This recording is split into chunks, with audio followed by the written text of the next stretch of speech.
Sajid Javid has done something of an apology.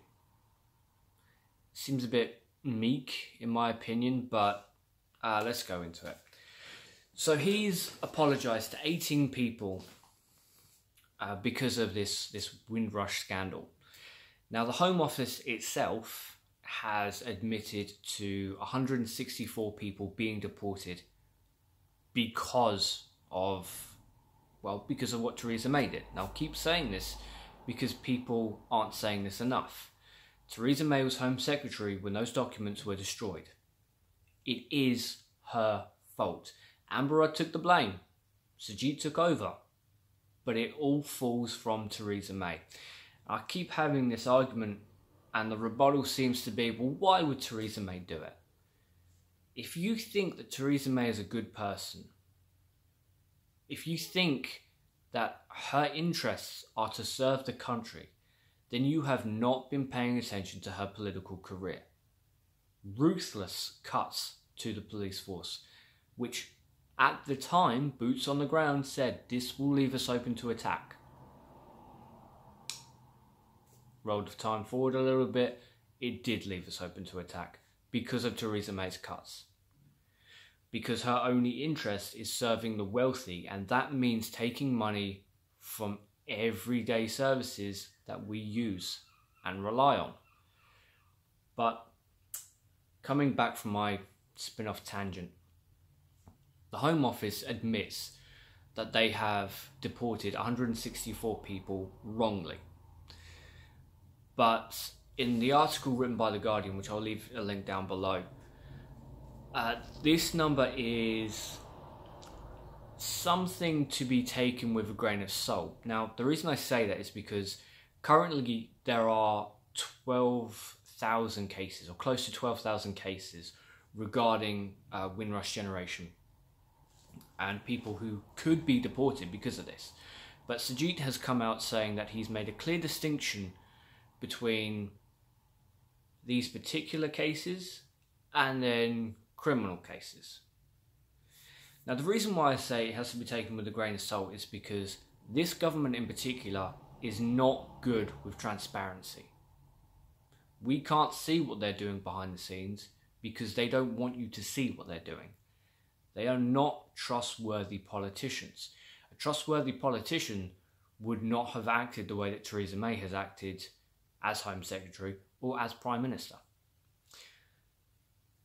What they're essentially doing is downplaying this. And while Sajid goes around and makes his little apology to 18 people, despite the fact that bare minimum 164 people were deported,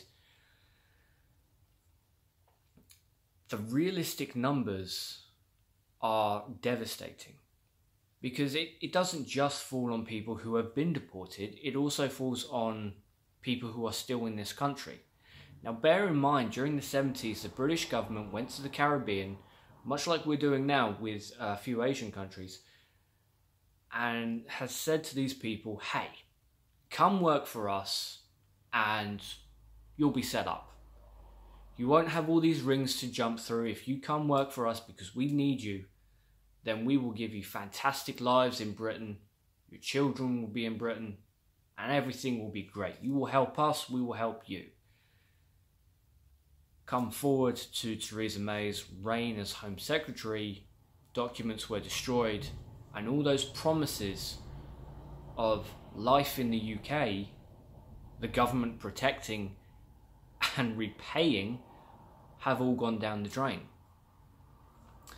There are stories after stories of people who have lost their jobs because of this Windrush scandal. Not because they were incompetent, not because they did something wrong, but because of their ancestry, because of Theresa May's actions in destroying documents, turning them from legal immigrants or children of legal immigrants into illegal immigrants that could potentially be deported. And it goes one step further because these people can't claim any kind of benefits. So they've been fired from their jobs, and the government, again, the government that promised the country that promised to reward them for coming to Britain, to helping us, has slapped them in the face saying, no, if you want to eat, you should probably go to charity. If you want to feed your child, maybe consult a charity. We're not going to help you. 12,000 cases, or close to 12,000 cases, where we have shown that our government cannot be trusted. And yet we're still out making these kind of promises, but in different countries now. Sajid's little apology tour means nothing. I would be more accepting of it if the numbers were bigger and if they were more transparent. But even using the numbers that the Home Office give, which is the best possible outcome, 18 people get an apology. 164 people get deported because they or their parents believed the British government.